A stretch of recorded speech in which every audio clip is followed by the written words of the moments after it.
That is NTR. ఈరోజు మీరందరూ కూడా ఆలోచించుకోండి. నేను ఎన్టీ రామారావుకి భక్తుడిని. నందమూరి హరికృష్ణ గారితో కలిసి తిరిగా నా గురువు, నా దైవం. ఎన్టీ రామారావు నా రాజకీయంగా నాకు జన్మనిచ్చినటువంటి వ్యక్తి అని అనేక సార్లు చెప్పా. నేను వైసీపీలో ఉండి ఈరోజు వైఎస్ఆర్ కాంగ్రెస్ పార్టీలో ఉండి నేను తిరిగేటువంటి ప్రచార రథానికి దమ్ముగా ధైర్యంగా ఎన్టీఆర్ రాజశేఖర రెడ్డి గారు 2 ఫోటోలు అంటించుకుని తిరగలిగినటువంటి దమ్ము ధైర్యం ఉంది. ఎన్టీఆర్ కుటుంబంతో ఎన్టీఆర్లకి హరికృష్ణ గారికి వీళ్ళకి నాకు ఉన్నటువంటి సంబంధం బాంధవ్యం విడదీయరానిది. వాళ్ళ కోసం నేను, నా కోసం వాళ్ళు అనేక త్యాగాలు చేసాం, కార్యక్రమాలు చేసాం. ఈ రాష్ట్రంలో ఎన్టీఆర్, వైఎస్ రాజశేఖర రెడ్డి గారు ఇద్దరు నాకు 2 కళ్ళు.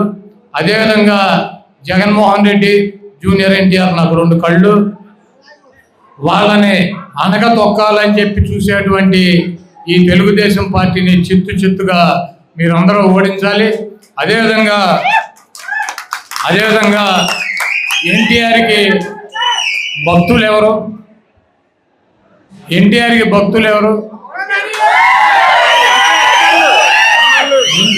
భక్తులు ఈ రాష్ట్రంలో 100% గౌడ సామాజిక వర్గం గుండెల్లో పెట్టుకున్నారు. పెద్ద ఎన్టీఆర్ని కానీ చిన్న ఎన్టీఆర్ని కానీ గుండెల్లో పెట్టుకున్నారు. ఆ రోజు అంకిం ప్రభాకర్ రావు గారికి ఎన్టీ రామారావు జిల్లాలో మంత్రి పదవి ఇస్తే ఈరోజు 83 నుంచి 85 దాకా అంకిం ప్రభాకర్ రావు గారు మంత్రి చేస్తే మరి తెలుగుదేశం పార్టీ అధికారంలోకి వచ్చిన చంద్రబాబు నాయుడు ఈ జిల్లాలో ఒక గౌడ సామాజిక వర్గానికి ఒక మంత్రి పదవి ఎందుకు ఇవ్వాల? 14 సంవత్సరాలు. ఈరోజు జోగి రమేష్కి, నన్ను, పేర్నాని లాంటి వ్యక్తులను తీసి పక్కన పెట్టి జోగి రమేష్కి జిల్లాలో మంత్రి పదవి ఇచ్చింది జగన్మోహన్ రెడ్డి గారు. అదేవిధంగా ఈ జిల్లాలో స్వతంత్రం వచ్చినటువంటి 70 సంవత్సరాల్లో జనరల్ అయితే, ఓసీ జనరల్ అయితే ఆ స్థానంలో ఉప్పాల హారికకి గౌడ సామాజిక వర్గానికి జిల్లా పరిషత్ ఈరోజు పెడంలో ఉప్పాల రాముకు సీటు ఇవ్వడమే కాకుండా పెనమలూరులో జోగి రమేష్ కూడా 2 అసెంబ్లీ సీట్ ఇచ్చింది జగన్మోహన్ రెడ్డి గారు. ఈ గౌడ సామాజిక వర్గాన్ని జగన్మోహన్ రెడ్డి గారి గుండెల్లో పెట్టుకున్నాడు. ఇక్కడ ఉన్నటువంటి జనాభా ప్రాతిపదికన బీసీల్లో అత్యంత పెద్ద ఓట్ బ్యాంక్ ఉన్నటువంటి సామాజిక వర్గంగా జిల్లా పరిషత్ చైర్మన్, 2 ఎమ్మెల్యే సీట్లు జగన్మోహన్ రెడ్డి గారు ఇస్తే ఈ గుంటనక్క చంద్రబాబు ఏం చేశాడు?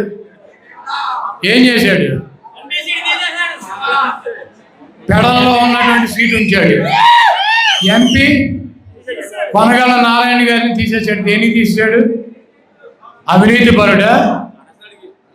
కుల బలం లేనటువంటి వ్యక్తి, పార్టీ బలం లేనటువంటి వ్యక్తి, జేబులో డబ్బులు లేనటువంటి వ్యక్తి 100 కోట్లకి సీటు అమ్మేసుకున్నాడు. జనసేనకి సీటు అమ్మేసుకున్నాడు. డబ్బులు పెట్టేవాడు ఇటు నుంచి అటు వెళ్ళగానే గోడ దొక్కగానే ఆ సీటు వాళ్ళకి ఇచ్చి పారేశాడు.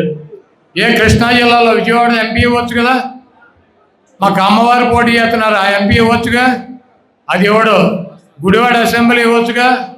అది ఎవరు? గన్నవరం అసెంబ్లీ ఇవ్వచ్చుగా. అది ఎవరు? పెనమలూరు అసెంబ్లీ ఇవ్వచ్చుగా.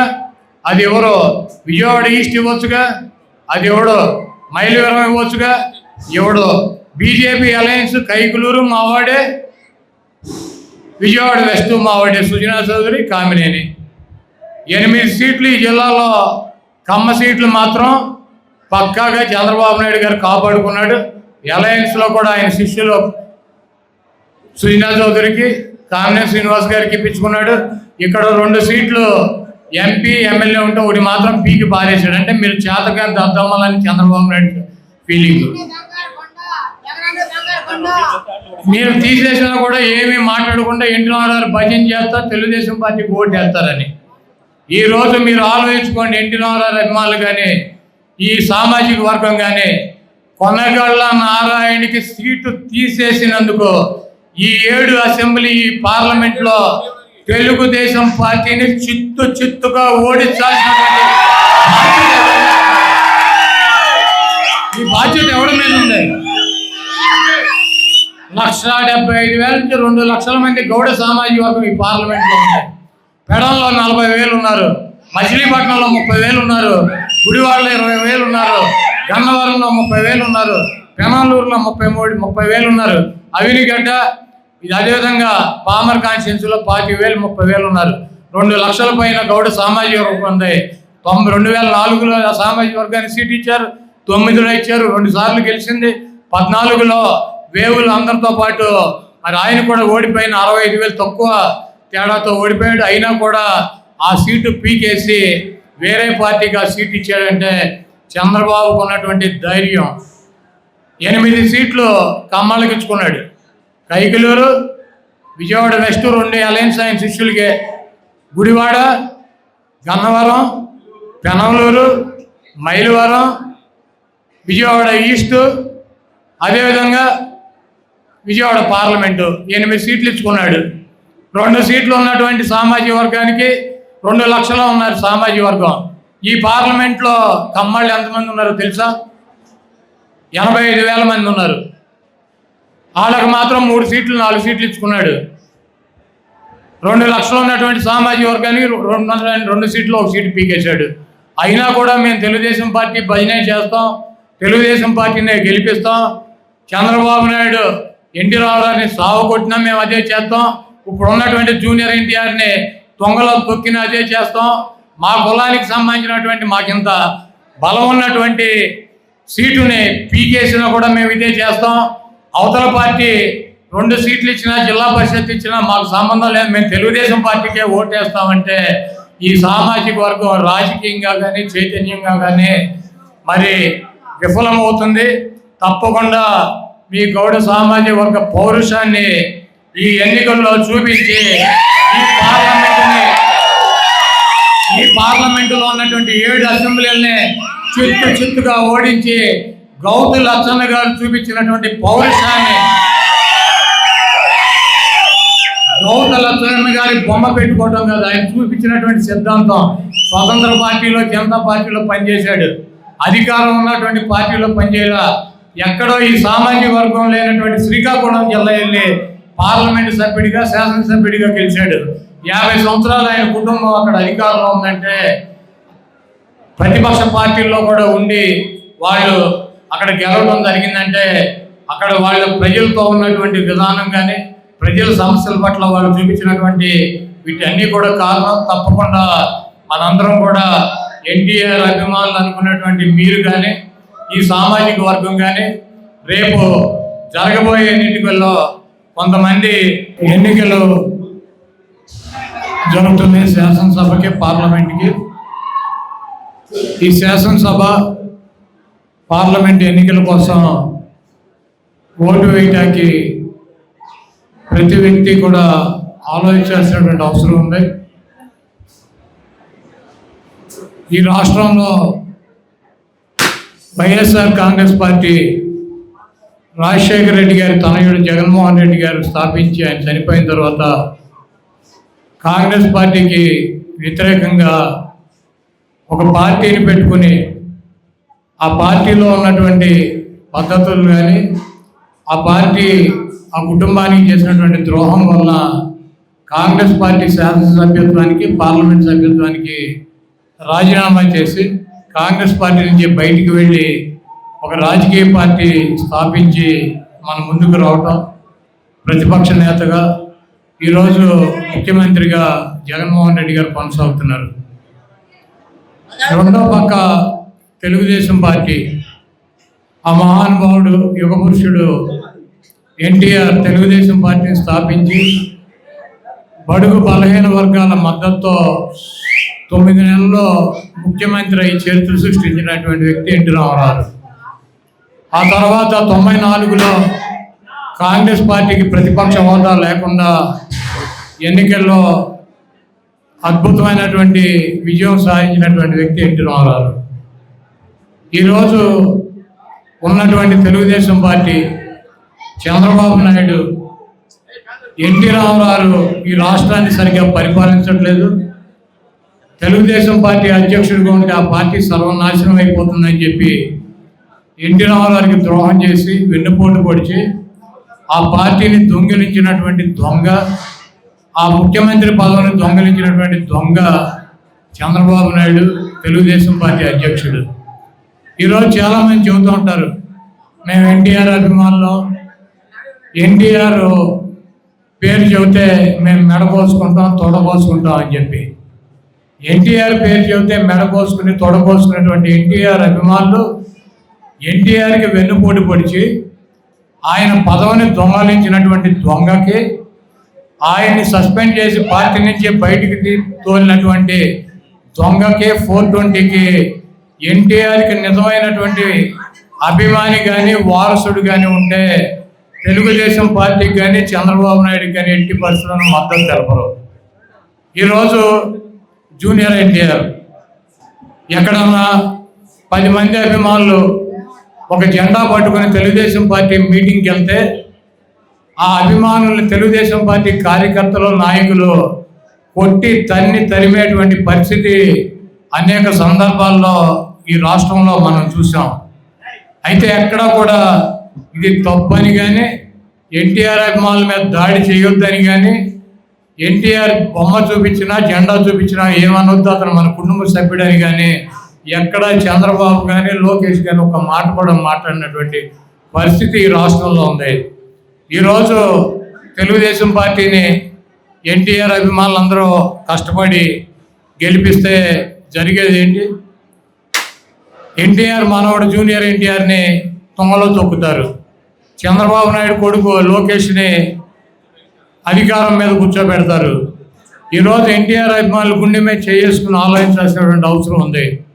ఎన్టీఆర్ అభిమాని అనేవాడు ఎన్టీఆర్ తెలుగుదేశం పార్టీ పగ్గాలు పట్టుకుంటేనే ఆ పార్టీకి మద్దతు ఇవ్వాలి. ఆ పగ్గాలు తెలుగుదేశం పార్టీ పగ్గాలు ఎన్టీఆర్కి రావాలంటే చిత్తుగా చంద్రబాబు నాయుడు ఆధ్వర్యంలో ఉన్నటువంటి తెలుగుదేశం పార్టీని చిత్తుగా ఓడించి ఈరోజు ఈ రాష్ట్రంలో చంద్రబాబు నాయుడు, నారా లోకేష్ కనుక తెలుగుదేశం పార్టీ పగ్గాలు కనుక పట్టుకుని ఉన్నట్లయితే తెలుగుదేశం పార్టీ ఎట్టి పరిస్థితుల్లోనూ అధికారంలోకి రాదన్నటువంటి మెసేజ్ని మీరు కనుక ఇచ్చినట్లయితే ఆ పార్టీకి దిక్కు మొక్కు ఆ పార్టీలో ఉన్నటువంటి నాయకులు, కార్యకర్తలు అదే ఏ ఎన్టీఆర్ అయితే దుర్మార్గుడని, ఏ ఎన్టీఆర్ అయితే తెలుగుదేశం పార్టీకి పనికిరాడని చెప్పి మెడపట్టి బయటకు గెంటి ముఖ్యమంత్రి పదవి పార్టీని దొంగిలించారో ఆ వెధవలే ఈ ఉన్నటువంటి చిన్న ఎన్టీఆర్ దగ్గరికి వెళ్ళి కాళ్ళు పట్టుకుని అతను తీసుకొచ్చి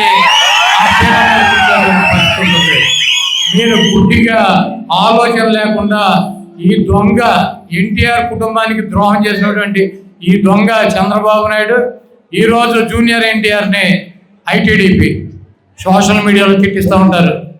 చంద్రబాబు నాయుడు భార్యను మేము తిట్టామని చెప్పి పబ్లిసిటీ చేసుకున్నాడు, 7 సైడ్ శోకాలు పెట్టాడు. ఎన్టీఆర్ ఏమని చెప్పాడు? ఈ దేశంలో కానీ ఈ రాష్ట్రంలో కానీ మహిళలను గౌరవించడం సాంప్రదాయం. మహిళలను గౌరవించడం మనకి సాంప్రదాయంగా వస్తుంది. రాజకీయాల కోసమో ఇతర అవసరాల కోసమో మహిళల జోలికి వెళ్తాం మంచి పద్ధతి కాదు. ఇటువంటి వాటిని నేను ఖండిస్తున్నానని చెప్పాడు. మహిళలంటే ఈ రాష్ట్రంలో ఉన్నటువంటి మీ భార్యలు, మీ అక్క చెల్లెళ్ళు, మీ తల్లులు అందరూ కూడా ఉంటారు. అందరినీ ఎవరైనా సరే, ఆవిడ భువనేశ్వర్ కావచ్చు, లేకపోతే ఇక్కడ ఈ గ్రామాల్లో ఉన్నటువంటి ఆడపిల్లల కోసం ఎవరినైనా గౌరవించడం మన సాంప్రదాయం. అటువంటి జరగకుండా ఉండాల్సినటువంటి అవసరం ఉందని చెప్పి ఎన్టీఆర్ చెప్పాడు. దానికి ఏమంటారు? భువనేశ్వర్ గారి పేరు చెప్పి ఖండించలేదని చెబుతారు. ఎన్టీఆర్ని బండబూతులు తిడతాం. ఎన్టీఆర్ పేరు మీద ఉన్నటువంటి ఎన్టీఆర్ హెల్త్ యూనివర్సిటీ పేరు మారుస్తే ఎన్టీఆర్ చెప్పింది ఏముంది? ఎన్టీ రామారావు, రాజశేఖర రెడ్డి గారు స్వయంగా ప్రజల్లో పేరు ప్రఖ్యాతులు తెచ్చుకున్నటువంటి గొప్ప నాయకులు. రాజశేఖర రెడ్డి గారి పేరు పెట్టినందువల్ల, ఎన్టీఆర్ పేరు తొలగించినందువల్ల రాజశేఖర రెడ్డి గారికి వచ్చేటువంటి లాభమో గౌరవం లేదు. ఎన్టీ రామారావు పేరు ఒక యూనివర్సిటీ తీసేసినందువల్ల ఆయనకి పోయేటువంటి పేరు లేదు, ప్రఖ్యాత లేదు. ఇది మంచి సాంప్రదాయం కాదని చెప్పాడు. దీంట్లో తప్పేంటి? రాజశేఖర రెడ్డి గారిని ఎన్టీఆర్ని పోలుస్తాం. మీకు ఇష్టం లేకపోతే పోల్చకూడదా? రాజశేఖర రెడ్డి గారు ఒక శాసనసభ్యుడిగా ఒక మహోన్నతమైనటువంటి స్థానానికి వచ్చి ఆయన పేరు మీద రాజకీయ పార్టీ పెడితే వాళ్ళ అబ్బాయి అధికారంలోకి వచ్చినటువంటి పరిస్థితి ఉంటే రాజశేఖర రెడ్డి గారిని ఎన్టీ రామారావుతో పోల్చగా ఈ ఎదవ ఈ 420 చంద్రబాబు గారితో పోల్చాలా? ఒక శాసనసభ్యుడిగా జీవితాన్ని ప్రారంభించి అంచెలంచెలుగా ఎదిగి ఒక ముఖ్యమంత్రిగా 5 సంవత్సరాలు పనిచేసి ఆయన పేరు మీద ఆయన చనిపోతే కొడుకు పార్టీ పెడితే ఈ రాష్ట్రంలో ఆ పార్టీని అధికారంలోకి తీసుకొచ్చారంటే రాజశేఖర రెడ్డి గారిని ఈ రాష్ట్ర ప్రజలు గుండెల్లో పెట్టుకోలేదా? అటువంటి గొప్ప వ్యక్తిని ఎన్టీఆర్తో పోలిస్తే ఏంటి తప్పు ఏంటి? ఎన్టీఆర్ పార్టీ పెట్టినటువంటి 9 నెలల్లో ఆయన గుండెల్లో పెట్టుకుని అధికారంలోకి తీసుకొచ్చారు. అదేవిధంగా రాజశేఖర రెడ్డి గారిని కూడా గుండెల్లో పెట్టుకున్నారు. ఆ ఎన్టీఆర్ రాజశేఖర రెడ్డి గారు ఇద్దరు ఉన్నతమైనటువంటి వ్యక్తులు. ఒకళ్ళ పేరు తీసి ఇంకొకళ్ళ పేరు పెడతాం వలన ఆ పేరు తీసినటువంటి వ్యక్తి పోయేది ఏమీ లేదు, పెట్టినటువంటి వ్యక్తికి వచ్చేది లేదని చెప్పి ఇది మంచి సాంప్రదాయం కాదని చెప్పి ఎన్టీఆర్ చెప్పాడు. దానికి పనికి మాలినటువంటి వెధవలు ఈ 420 బ్యాచ్ ఈ తెలుగుదేశం పార్టీ కుక్కలో ఎన్టీఆర్ని అమ్మని చెల్లిని భార్యని తిడతారు. ఈరోజు సిగ్గు లేకుండా ఇదే వెధవలో ఎన్టీఆర్ అభిమానుల ఓట్ల కోసం ఎన్టీఆర్ జెండా పట్టుకొని తెలుగుదేశం పార్టీ మీటింగులకు వెళ్తే తరిమి కొట్టినటువంటి ఈ వెధవలు ఈ 420 నా కొడుకులు ఈరోజు ఎన్టీఆర్ జపం చేస్తారంటే